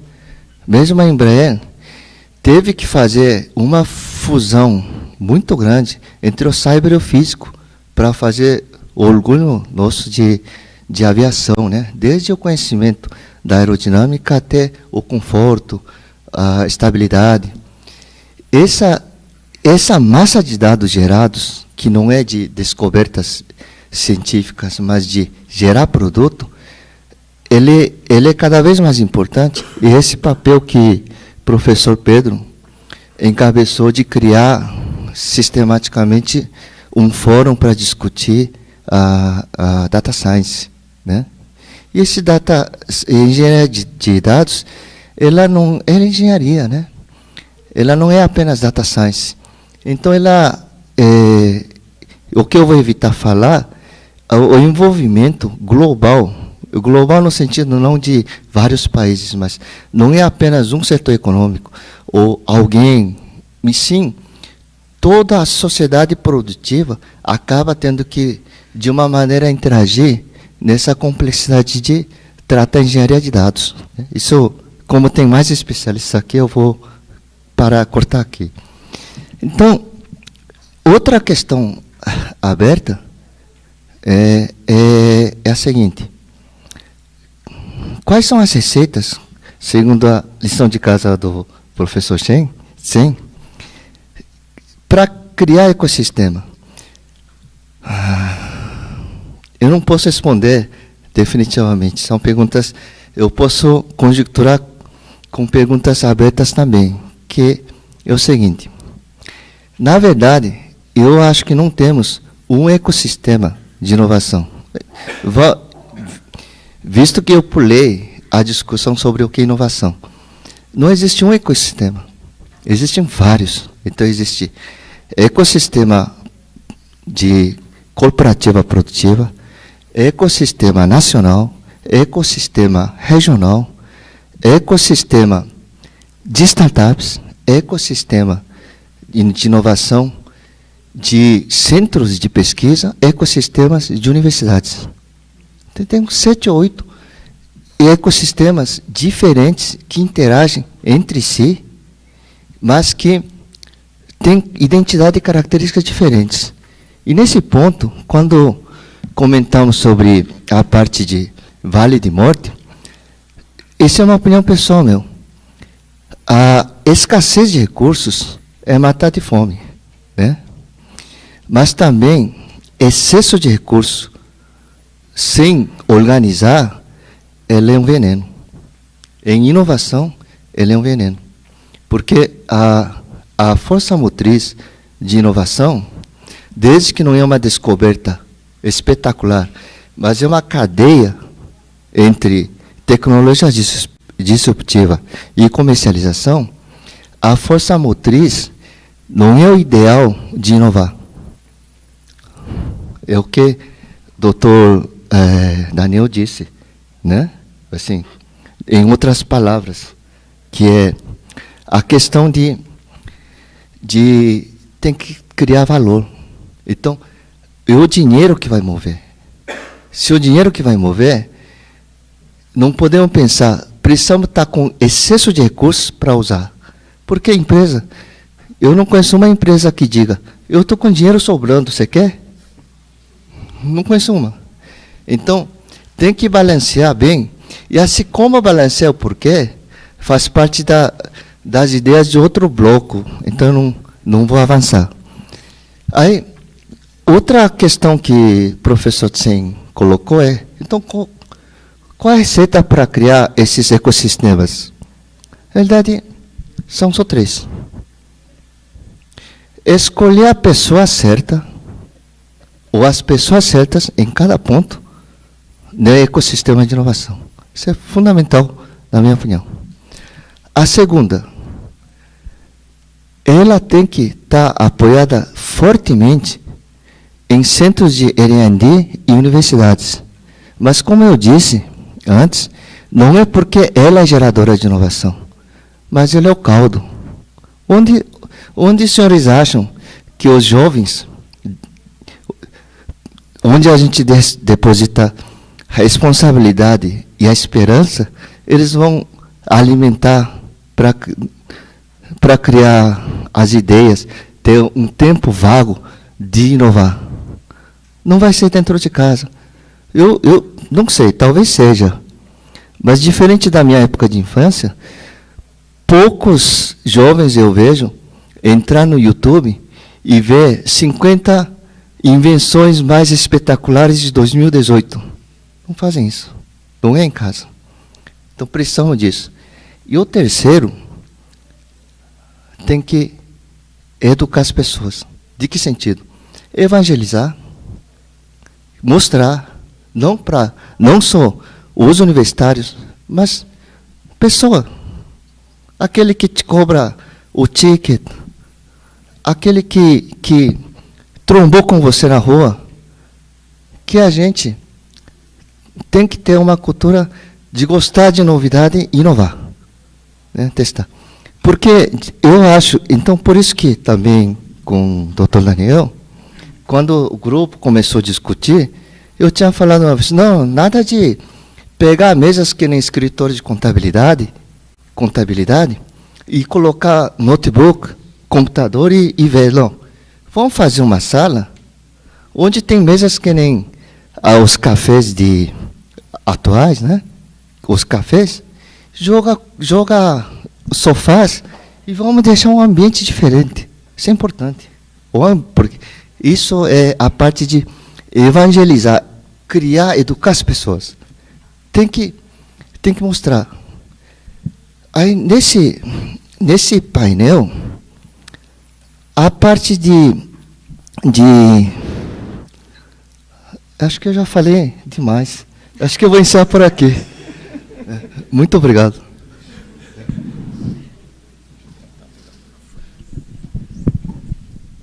Acho que consegui. Bom, faz. Tem um fio a menos para me incomodar. Obrigado. Boa tarde a todos. Estão me ouvindo? Meu nome é Eduardo. Eu sou superintendente de Ciência de Dados do Itaú e também professor aqui da Escola Politécnica, no Departamento de Engenharia de Computação. Acho que nesse tipo de fórum, aqui nesse tipo de debate, eu me sinto mais à vontade com o meu chapéu de professor, então vou encarar dessa maneira. Eu agradeço primeiramente ao convite para participar do painel, é um prazer estar aqui com tantos notáveis, nessa mesa que não é redonda, mas enfim, atende aos propósitos. Eu estava pensando aqui na provocação do Tseng, de por que nós não estamos no mapa, certo? E aí, estava refletindo aqui comigo mesmo, não tenho respostas, talvez tenha algumas hipóteses para isso. Especialmente olhando um pouquinho para trás, entre 2010 e 2012, eu morei em Austin, que é um dos pontos do nosso mapa de inovação e inteligência artificial. E aí eu estava me perguntando aqui o que tem de diferente entre o que eu vi lá e o que eu vejo aqui em São Paulo, por exemplo. Por que a gente não tem esse ecossistema de inovação aqui? Não pretendo aqui dar respostas, eu acho que se a gente conseguir identificar o problema já estaria de bom tamanho, né? Então, pensando no problema e olhando para os componentes do ecossistema, né, que o professor Tseng deu uma aula para a gente aqui sobre ecossistemas. Eu, para falar a verdade, não conhecia nem a definição, então agora sei alguma coisa a mais já. Pensando de maneira um pouquinho mais grosseira, talvez eu vou esquecer todos os itens, né, mas a gente tem que ter empresas, e aí eu vou separar em grandes e pequenas. Startups são empresas pequenas, não são exatamente só empresas pequenas, né, essencialmente empresas procurando por um modelo de negócio escalável, replicável, etc. Muitas vezes é muito diferente de uma empresa pequena, mas enfim, temos que ter empresas, temos empresas no Brasil, certo? O brasileiro é muito empreendedor, o brasileiro é criativo. Aparentemente temos as condições aqui, separadamente, certo? Temos universidades boas? Temos também universidades boas. Temos centros de pesquisa? Também temos centros de pesquisa. Temos talentos? Temos, apesar de muitos estarem evadindo, temos ainda muitos talentos e continuamos formando talentos, certo? Temos governo? Temos governo, certo? Vamos assumir que temos governo. Faltou alguma coisa dos componentes? Acho que não, certo? Temos todos os componentes. O que é que nós... e os investidores, perfeito. E os investidores para fazer a roda girar, certo? Temos todos os componentes. Aí, o que está faltando, talvez, né? Acho que o que está faltando são as conexões, né? O que faz o ecossistema são as conexões entre as partes, essencialmente. Mesmo que a gente tivesse com todos os componentes super bem resolvidos, que eu acho que não é o caso, certo? Acho que nós temos oportunidades de desenvolvimento em todos eles individualmente, e aí olhando para outra parte que talvez seja, eu não diria um gargalo, porque talvez as razões sejam inúmeras e a gente não vai elencar uma única razão pela qual o ecossistema não funciona. Eu acho que são as conexões entre essas coisas. Eu acho que dentro de cada um dos componentes a gente tem espaços para avanços incrementais, quando comparados com os espaços que a gente tem de avanços para fazer as ligações, as conexões entre os diversos componentes. E aí eu acho que a gente precisa, primeiro, identificar qual é o problema, e aí são vários os problemas, eu acho, em cada um dos componentes e também nas conexões, e ter uma estratégia, certo?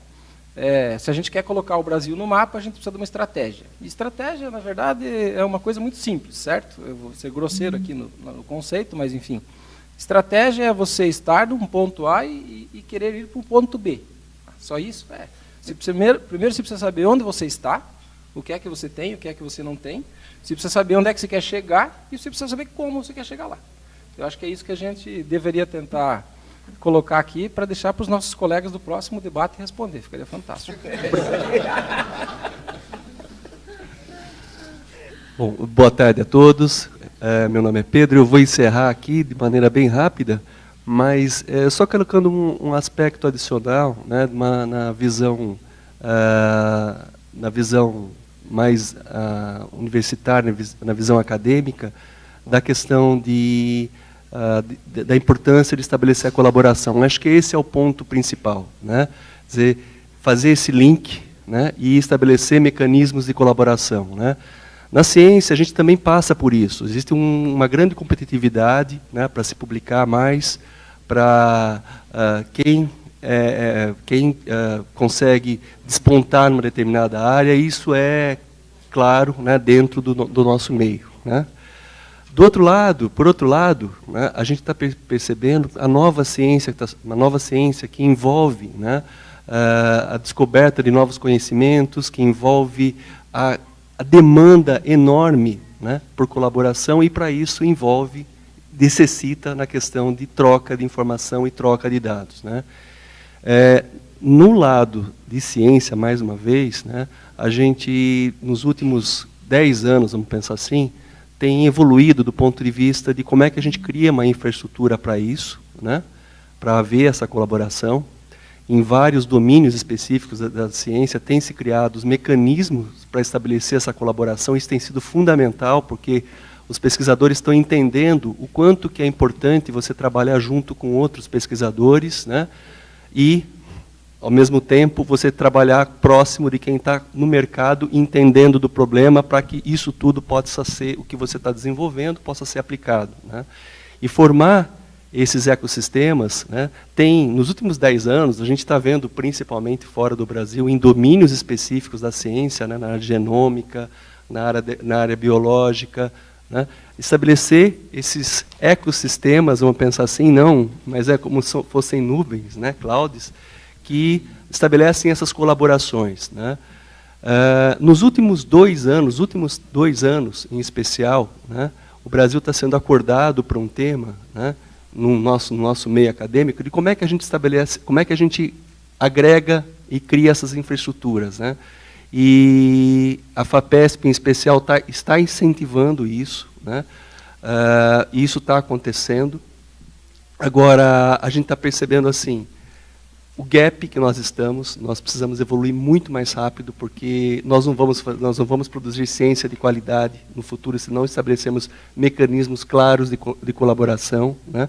E esses ecossistemas, ele é fundamental, né, do ponto de vista que os pesquisadores, né, e nós, docentes e os professores, de alguma maneira, se envolvam nisso, porque a gente pode entender quais são os problemas, né?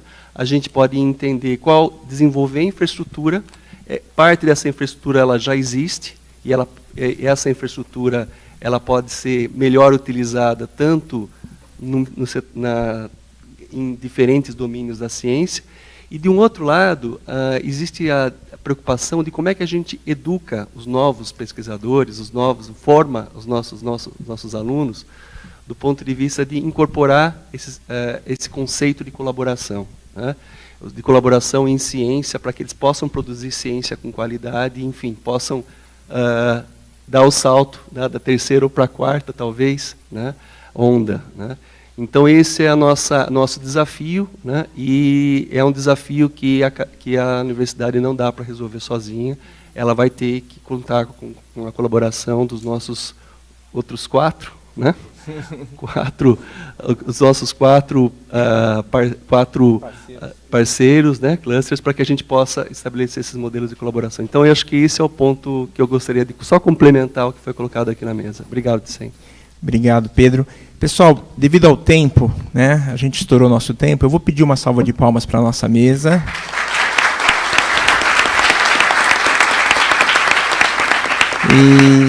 E eu queria agradecer a participação de todos. Eu acho que para esse primeiro painel, que foi para levantar a bola, né, falar dos problemas, eu acho que eu agradeço aí a contribuição de todos. E a gente vai deixar as perguntas para o pessoal da segunda mesa também, tá? Então a gente vai... Tudo bom? Então, muito obrigado mais uma vez pelo tempo, né, e pelas palavras aí. E eu vou já pedir para o Márcio para vir aqui e assumir.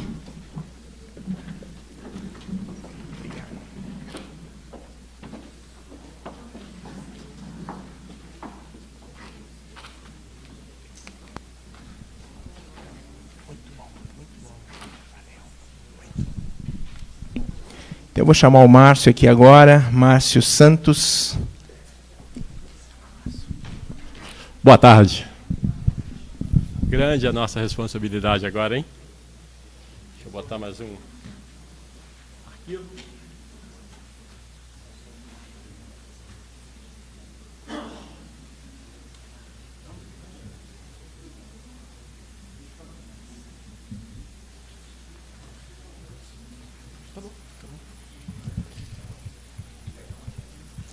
Pegar uma...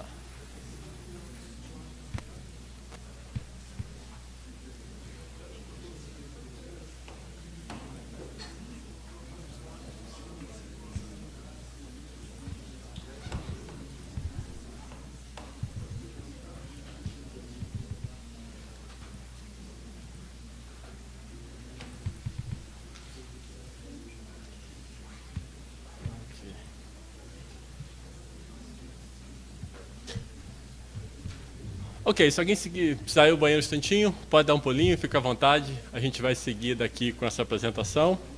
Tá? Primeiro eu vou começar a convidar a compor a nossa mesa. Nossa mesa vai ser composta aí primeiro pelo Sérgio Barbosa, Exalctec, convidado nosso. Desafio de tentar apontar aí se a gente tem um ecossistema. Então vamos lá. As pessoas para poder tentar responder essa pergunta. Daniel Latorraca, do AgriHub de Mato Grosso. Daniel, obrigado por você ter vindo. Longo caminho aí para poder colocar. Daniel Sakuma, do CIAG, de Pompeia, Centro de Pesquisa. Bom, se alguém acha que vai faltar dinheiro, Thiago Lobão, pode subir. Vamos falar aqui. Arthur do BNDES não conseguiu vir. Tá, ele passou a mensagem, pediu desculpas. A gente tem o Thiago aqui que consegue colocar. O Dr. Fernando Martins está aqui, vivendo esse mercado também para ajudar a gente a responder. Professor Dr. Nizam Omar aqui respondendo pelas universidades também para falar um pouco. E eu para tentar integrar essa mesa. Bom, pegando aqui o fio que o Eduardo deixou, né? A gente precisa responder e o que a gente precisa de fato é integrar. Muito interessante, quando a gente começa a olhar e estudar o tema, é que o desafio atual na comunidade europeia, de onde foram extraídos a maioria dos slides que a gente viu na definição de ecossistema, o principal tópico que tem na mesa se chama Social Science and Humanities. O desafio também na Europa é, como colocado pelo Eduardo, estabelecer as conexões. Esse é o grande ponto-chave colocado como desafio para nós, né? Interessante que, usando talvez um termo português um pouco mais castiço, a gente fala que o mercado é um ovo. Então, entre nós aqui, nos conhecemos todos, várias vezes. Então, discutir esse tema entre pessoas que se conhecem. Entretanto, falamos de agro, que é cerca de 1/4 do PIB do país. Então, um pequeno coletivo para representar algo tão grande, né? E a colocação que está para nós é: e como é que nós vamos fazer o PIN do mapa? Né? Então, basicamente, o que a gente precisa é de aumentar a densidade, né? Se vocês olharem o perfil da mesa, a gente tem aí os 6 componentes. Nós temos universidades, empreendedores, venture capital, centros de pesquisa, mercado, tá? E universidades e mais aceleradoras, e tem todo o coletivo que a gente precisa para formar. O que a gente precisa, de fato, é aumentar a quantidade de vínculos. Tá? Para dar um pouco de contexto, para que todo mundo tenha, talvez, um pouco mais de elementos para essa discussão, e depois eu passo para que a mesa possa começar a responder o como. Tá? Como é que está a situação, de fato, no Brasil? Por que precisa de densidade? Eu me baseei em 2 relatórios, Startse e Endeavor, para começar a dizer: existe ecossistema de inovação no Brasil? Tem alguns pins no mapa. Tá? A pesquisa da Startse começa a trazer que existem já alguns números, existem algumas coisas acontecendo, dá para ver os pontos ali no mapa. Você tem lá no Rio de Janeiro um ecossistema da pesquisa ligada a petróleo, você tem toda uma infraestrutura formada. Lá você tem São Paulo, você tem Piracicaba, começa a apontar lá, você tem Curitiba, Santa Catarina, cada um na sua expertise, alguma coisa que começa a surgir em termos de startup com densidade. Aqui tem 779 startups que foram estudadas, mentores, investidores. Então tem um grupo grande que já começa a tratar desse tema. Tá? Estágio atual, 70% delas, das startups, tem 2 anos e 4 meses. Então tem alguma coisa acontecendo. Algumas em estágio mais embrionário, de hipótese, outras já começando a trabalhar em termos de escala. Então, a gente não está completamente no vazio. O que a gente precisa, de fato, é aumentar essa densidade. Tá?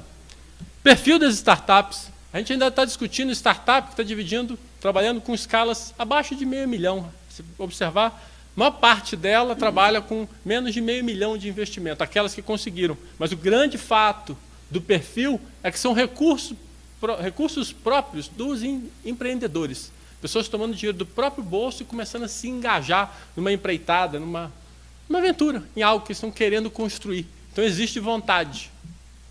Está faltando algumas coisas, mas existe vontade, existe aí essa predisposição em formar negócio. E quanto a investidores? Existem investidores? Sim, existem investidores. Tá? Existe um grupo de pessoas que estão colocando em coisas bem específicas, embrionários. Talvez ainda um pouco não orientados, mas identificando o seu próprio problema, como dizemos no mercado, olhando suas próprias dores e tentando buscar soluções dentro dessas novas, através dessas novas tecnologias. Aí você tem um conjunto de investimentos sendo feitos, então, empresas identificando suas limitações e tentando buscar alternativas para isso. Tá? A gente sabe que é um mercado que teve um crescimento muito grande em termos de investimentos. E nessas áreas, consultoria, assinatura digital, aplicativos, tá? Como é que é o perfil de onde isso está indo. Então, interessante. Então, portanto, a gente terminou a última mesa praticamente dizendo que a gente precisa de mais relacionamentos. O problema que nós temos aqui é o mesmo problema que existe na União Europeia, que é, de fato, ligado a essa Social Science and Humanities, que são estabelecer links. Fica evidente de que a gente já tem alguma coisa colocando, o que falta para nós é densidade de estrutura. Então, isso é um pouco. Portanto, existem startups. E qual é a grande dificuldade das startups para que isso ganhe densidade? Os dois relatórios, Startse e Endeavor, colocam algumas sugestões para nós. Numa pesquisa, o empreendedor fala, é difícil gerenciar pessoas, quem já lidou com startup fala isso, tá? E gestão financeira. São colocados os dois principais pontos aqui. Então, na Startse, você consegue ver aqui, ó, na Endeavor, isso daqui. O fato por trás deles é esse daqui. E quando você pega a Startse, dificuldades para encontrar funcionários qualificados, tá? Receio dos investidores, uma carência de investimentos, apoio e incentivos governamentais, tá? Como grandes problemas. Quando a gente olha, portanto, um lado de oferta e de demanda, o que a gente percebe é que, portanto, a carência ou a falta, talvez, de domínio de alguns empreendedores na área financeira, ou falta de algum suporte nessa área, esteja restringindo o acesso deles às finanças. Então, você começa a sugerir isso, tá? Como algo que esteja na nossa realidade, que a gente precisa endereçar. Tá? Se a gente quiser aumentar essa densidade, começar a aproveitar. Mas a pergunta não é para mim, a pergunta é para a mesa, o meu papel é moderar, então eu vou começar a pedir que comecemos aqui cada um a falar a sua visão sobre o processo. Vai começar aqui o professor Nizam, vai falar, acho que ele tem um slide que eu vou colocar aqui para ele. Deixa eu pegar aqui. Deixa eu pegar um instantinho. Não. Aí não. Só um instantinho. Só pegar aqui o 100.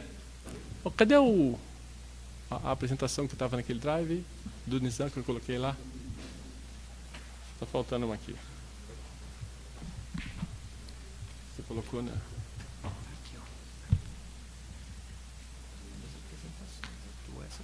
Não, a minha já foi, mas aqui tinha 2 outros slides do Nizam. Ah, tá bom. Ah. Isso aqui não é, eu tinha um outro dele aqui, acho que é dele. O Nizam. Você tinha colocado no final, não tinha? O Nizam? Não. Não. Pega aqui, não tem problema. Vou tentar pegar aqui e já vejo. Deixa eu pegar até na mesa. Esse hábito aqui, deixa eu pegar mais um. Tem um chamado Nizam lá. Bom, deixa eu pegar o do Fernando que está aqui. O Fernando pode talvez começar para nós e a gente segue. Oi? Você tem ele aí? Deixa eu pegar.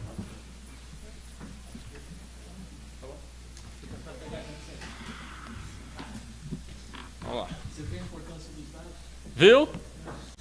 Saber onde eles estão. Organizado.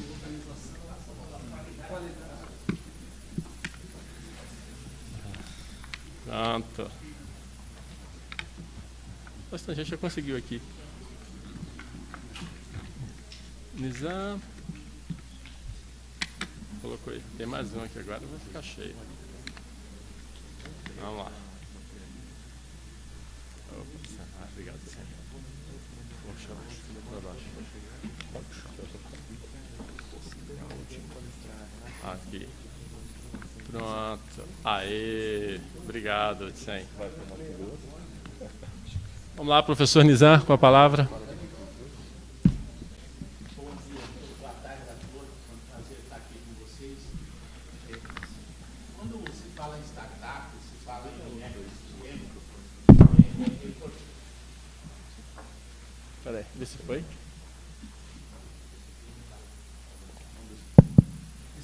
Aí. Então, boa tarde a todos. É um prazer estar aqui com vocês. Obrigado, Márcio. Obrigado, Pedro, pelo convite. Quando a gente fala em ecossistema e fala em startup, é muito interessante que a gente olhe um todo sem olhar as partes. Que é um processo de transformação de uma startup numa organização é um processo que leva desde o momento em que essa ideia surge na cabeça de um jovem, de uma pessoa que acha que tem um produto ou algo que ele quer oferecer para o mercado, até o momento em que isso se transforma numa organização, numa grande empresa ou num evento. Isso tudo tem que ser visto como um todo. E acho que o grande problema da gente não ter, no Brasil, um ecossistema em que haja startups que realmente se apresentem ao mundo, é que a gente tem olhado isso muito pontualmente. Existem momentos em que essas startups estão nascendo e estão sendo incentivadas através de incubadoras, através de espaços dentro das universidades, sem a visão do todo. Tem momento em que essas empresas estão passando pelo problema de financiamento através de capital de risco ou de outras formas, e elas estão brigando no mesmo ambiente, mas é outro momento, é outro grupo, é outra pessoa, é outras organizações que estão tratando disso. Tem momento que está sendo incentivado por um centro de pesquisa, então o centro de pesquisa está criando, porque aí ele tem uma demanda, e a ideia é que as startups venham atender essa demanda dentro desse contexto. A gente vê isso na Embraer, vê isso em alguns lugares, né? Quer dizer, há uma necessidade, e a necessidade está surgindo como um fomentador desse momento startup. Eu acho que isso tudo só se torna um ecossistema quando a gente olha o todo. E essas cidades que acabam aparecendo como grandes centros de startups, como o Vale do Silício, Boston e outros locais, eles passaram por todas essas fases e já se estabeleceram. Eu tive recentemente vendo um Strategic Plan do Computer Science Department da Universidade de Stanford. É um documento de 2006, antes de toda essa onda, e esse documento ainda é válido. Os professores de Stanford de Computer Science, eles sentaram e fizeram um planejamento estratégico para as 2 próximas décadas, onde eles definiram que havia 3 movimentos ocorrendo. Havia o movimento da enormidade de dados e informações que iam surgir, e ali eles estabeleciam que seria necessário que a universidade se preparasse para enfrentar esse problema de como tratar esses dados. E nós tivemos todo esse movimento de Big Data, Data Analytics, que surgiu nesse rodão. Usando o quê? Usando tecnologias que a inteligência artificial e os ambientes de computação já haviam descoberto anos anteriores. Eles colocaram que viriam as redes sociais, estavam surgindo o meio de comunicação, que o Sen chamou de segunda onda da internet, e que isso exigiria outra forma de comportamento, outra forma de recurso. E eles diziam que a indústria iria mudar com a necessidade de tratamento de informações, robótica, internet das coisas, isso que já estava surgindo ali como ideias e que eles imaginavam que isso ia se tornar demanda para as próximas décadas. E, adicionalmente a isso, havia necessidade de haver uma capacidade computacional enorme para atender tudo que esses movimentos, esses fatos, essas coisas que viriam a acontecer nas próximas décadas, iriam requerer. E a universidade propôs, nesse planejamento estratégico, que ela precisava se organizar em termos de instituição para se preparar como universidade, através de seus laboratórios, seus professores e, em seguida, os seus alunos, para atender essa demanda que chegaria. E, adicionalmente a isso, eles colocaram lá, muito claramente, que eles teriam um problema, porque o Departamento de Defesa americano estava se retirando do investimento. O investimento do DoD, que foi o grande propulsor das pesquisas universitárias na década anterior e no século anterior, estava se retirando. O governo americano estava reduzindo a quantidade de investimentos que ele ia colocar na universidade.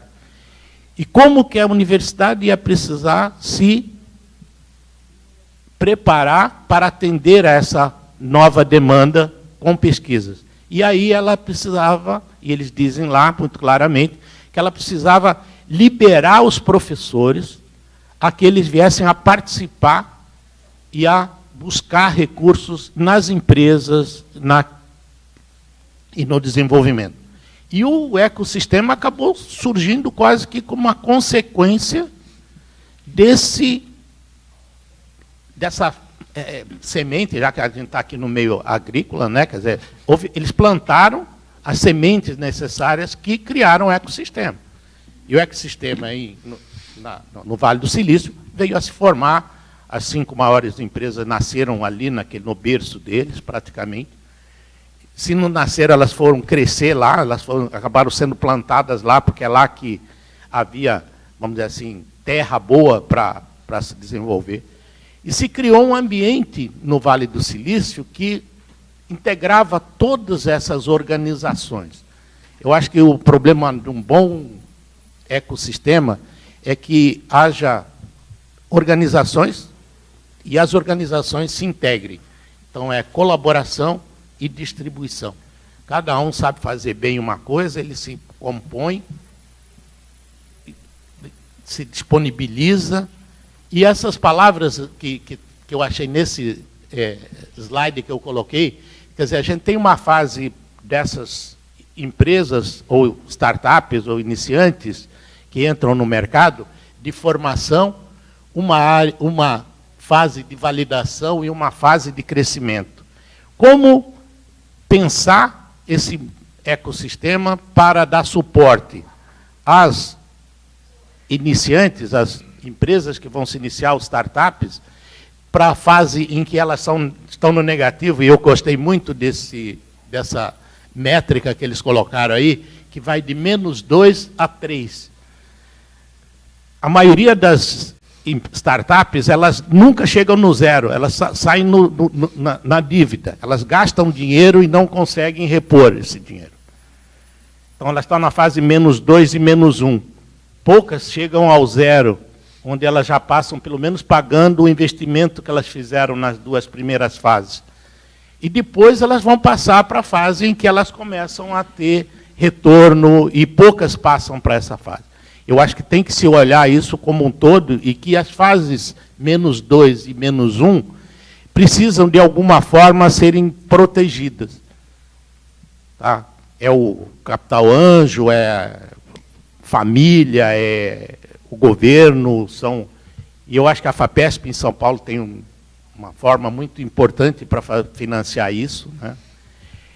E depois, eu gostei de colocar aí, desde a ideação, quando se tem uma ideia, a concepção de um produto, o comprometimento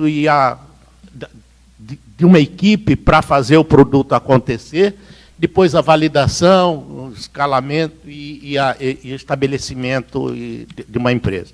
Eu acho que temos que olhar isso como um todo, e por isso a gente acaba não tendo um ecossistema em nenhuma cidade que tem todas essas fases estabelecidas. Então, a minha resposta a essa pergunta, Márcio, é que a gente não olhou o todo, a gente está olhando as partes, e nós precisamos olhar o todo, e a partir de ver o todo, nós vamos poder fazer escalar. Tá bom. Obrigado, professor. Perfeito. Vamos lá, Fernando, deixa eu pegar. Vamos seguir a ordem da mesa? Por favor. Bom, primeiro queria agradecer a oportunidade de estar aqui, de falar um pouquinho sobre um dos meus temas favoritos, que é o agronegócio digital. Como eu sou italiano, eu tenho que ficar em pé aqui, que senão Fica à vontade. vai ter um problema genético. Quer vir aqui, Fernando? Inovação só acontece quando você gera valor. Você tem essa questão da inovação, não é invenção. Invenção gasta dinheiro, que são as primeiras fases do gráfico. Inovação gera dinheiro. E como isso aqui é um workshop de dados, eu resolvi falar um pouquinho do valor da circulação desses dados no agronegócio. E daí vocês vão entender por que você tem as condições favoráveis no Brasil para um ecossistema de agtech e tudo mais. Eu vou fazer assim, ó, Márcio, você passa o próximo. Tem esse estudo aqui do World Economic Forum desse ano, New Vision for Agriculture, e o problema é simples. Até 2050 nós temos que alimentar 9,5 bilhão de pessoas de uma forma sustentável, sem destruir o planeta, alimentar as pessoas a segurança alimentar e alimentar com qualidade a segurança do alimento. Dá mais um clique. Esse estudo aí fala o seguinte: para chegar lá a gente tem que ter 3 coisas. Tecnologias transformacionais adotadas, eu tenho que ter novas oportunidades econômicas para toda a cadeia, senão as tecnologias não vão ser adotadas. E em terceiro, um ecossistema de fomento à inovação, que é esse tema todo que a gente tem falado aqui, né? Dá mais um clique, tem um build aí meio chato. Essas são as 12 tecnologias transformacionais, vocês não conseguem ler, dá mais um clique para dar um zoom. 5 delas são digitais. Eu vou focalizar em uma, dá mais um build. Aquela do canto ali é Precision Agriculture. Agricultura de precisão é a capacidade de trabalhar em taxa variável, circular dados e fechar um loop de controle no campo. Esse estudo da McKinsey vale a pena download, do World Economic Forum, são umas 70 e poucas páginas. Para cada uma das 12 tecnologias eles têm um impacto. O impacto econômico é esse aí. Não vou ler, mas são 100 bilhões de economia em insumos. Só nesse valor você começa a ter uma ideia da escala. Então essa inovação vai ocorrer porque é um ecossistema de inovação. Significa que eu tenho nutriente no ecossistema. Não tem ecossistema em planetas em que não tem água e não tem nutriente. Então aqui, primeiro ponto, tem uma força econômica por trás disso. O ecossistema vai acontecer porque tem uma oportunidade econômica. Vamos na próxima. Mudança da jornada digital do produtor. O produtor faz um monte de coisa na vida dele, desde conseguir crédito, preparar o solo, plantar, tratar disso, colher e vender. Em cada um desses momentos, dá mais um cliquezinho aí, esse produtor vai compartilhar dados. Ele tem que compartilhar dados com uma empresa especializada em nutriente para que ele faça um plano de fertilização. Hoje o que acontece? Ele fala com um vendedor. Esse vendedor fala, ó, nessa região aqui é bom você fazer o seguinte, sem dados. E tem muita gente que opera baseado simplesmente no conselho de um vendedor. Isso piora a margem desse produtor. Então ele tem uma força econômica aqui muito forte para que ele circule os dados. Até hoje, toda vez que o produtor circulou os dados, ele foi penalizado. Ele violou uma norma socioambiental, ele aplicou um agroquímico fora de especificação, ele usou maquinário de forma errada, ele construiu, desmatou, enfim. Todos esses momentos aqui são momentos em que tem um valor para ele. Vamos para o próximo. O agronegócio não é só o produtor, é uma cadeia muito complexa. Eu tenho bancos, tradings, governos, organizações não governamentais, consumidores, etc. Dá mais um clique. Todo mundo se beneficia com essa circulação de dados. Quem comeu tomate hoje no almoço? Qual o nível de agroquímico residual no tomate que você comeu, quem sabe? Nem eu. Nossa geração vai ser a última que vai comer dados. Aliás, ao contrário, comer tomate sem dados. Hoje os tomates não têm dados, né? E nós vamos ser a última geração que vai comer animais selvagens também. Quem comeu sushi de atum essa semana passada? Isso é igual comer leão. É um animal selvagem, então nós vamos ser os últimos que vamos comer. Vamos em frente. Essa circulação de dados habilita um monte de coisas boas para toda essa cadeia. No varejo, você tem proteção de marca. Então o sujeito comprou carne e ele vendeu um bife. Essa carne veio de uma área de desmatamento. Esse sujeito financiou a destruição da Amazônia. Não é legal aparecer isso na capa do Estado de São Paulo. Não vou ler isso tudo aqui, mas vejam o caso dos serviços financeiros. Hoje, no Brasil, 11% da nossa produção é assegurada no ano recorde, acho que foi 2017, apenas 11%, versus 84% da produção nos Estados Unidos. Isso significa que o agricultor brasileiro é um especulador. O sujeito não tem seguro, se não chover, ele quebra. Por que não tem seguro para o brasileiro e tem seguro para o americano? Porque os dados não circulam, a seguradora não conhece o sujeito. Quem que é ele? Ele é o pior agricultor do planeta para a seguradora. Eu vou precificar lá em cima, não vale a pena fazer o seguro. Se eu tiver dados circulando, isso passa a ser possível Negócio excelente para a seguradora, melhor ainda para o agricultor que não vai especular. Não vou ler isso tudo aqui, mas tem uma proposta distinta para cada um. E vamos para o próximo, rapidinho. Só dar o build, que eu acho que é mais interessante. Para o produtor, isso significa lucro, sustentabilidade e qualidade do produto dele. Todos aqueles momentos em que ele interage e circula dados, ele vai poder descomoditizar o produto, que é tudo que o produtor quer. Ele não produz tomate. Esse aqui é o tomate do Mauro Lúcio, aquele que você comeu e achou bom, e tem uma série de dados interessantes de organicidade, de uso de trato cultural e etc.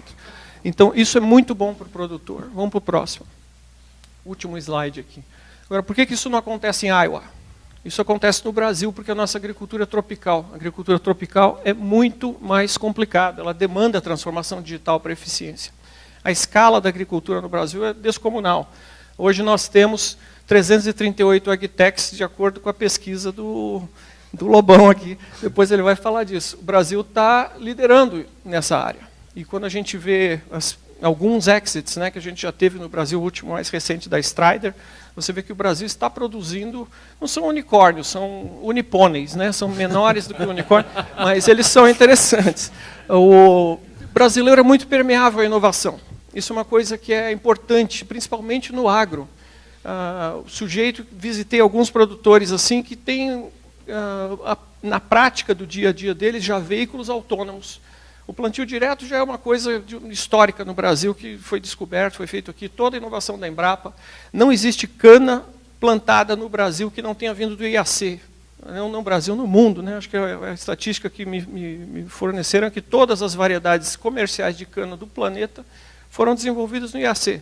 Então nós temos uma estrutura muito grande, uma tradição já de inovação, e o brasileiro é muito permeável a isso. O brasileiro fazendeiro típico é um sujeito que veio, fez um MBA fora, voltou para tocar o negócio da família. Esse sujeito tem uma visão empresarial, ele tem uma visão de inovação muito diferente do agricultor americano, cuja idade média é quase 60 anos. Né? Duas oportunidades. Oportunidade é aquilo que a gente não tem. Né? Então, escrever oportunidade. Não é que falta um marco regulatório, mas é uma oportunidade.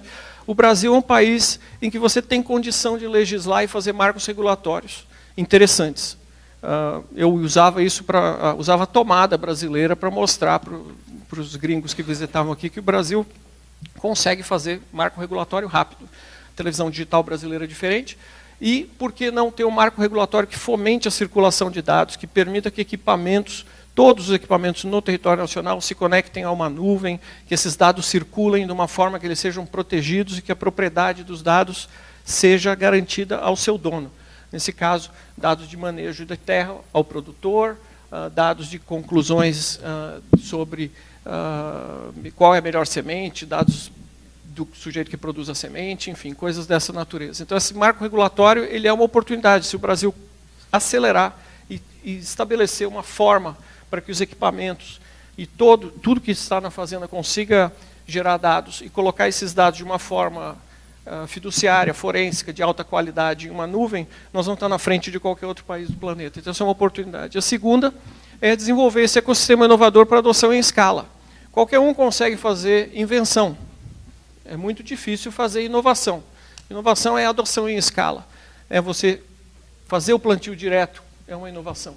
É você conseguir adotar tecnologias nacionais. Então, uma startup ela só vai ter um número positivo na escala do professor aqui se ela conseguir cruzar essa barreira da invenção para a inovação.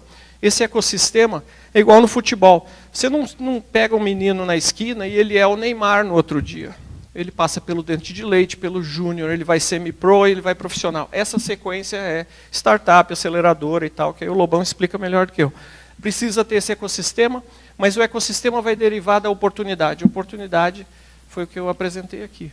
Então, acho que eu vou parar por aqui e passar a bola para o Lobão. Joia. Obrigado, Fernando. Muito legal, filho. Muito legal. Pô, bacana pra caramba. Eu vou dar uma de italiano também, eu não sou italiano nada, mas... É bom falar em pé. Não, eu tenho que falar em pé porque eu sou baixinho mesmo. Acho que... Tudo bom? Bom dia, prazer estar aí, pessoal. É muito legal voltar para a USP, para conversar ainda de agronegócio. Minha vida tem uma loucura que eu não sou do agro, virei do agro conforme a minha carreira. Eu gosto muito dessa foto aí, por mais que muita gente me escolha. Eu posso pilotar daqui, mas porque É bem como a gente se sente na Faria Lima, meio que o estranho no ninho. Primeira vez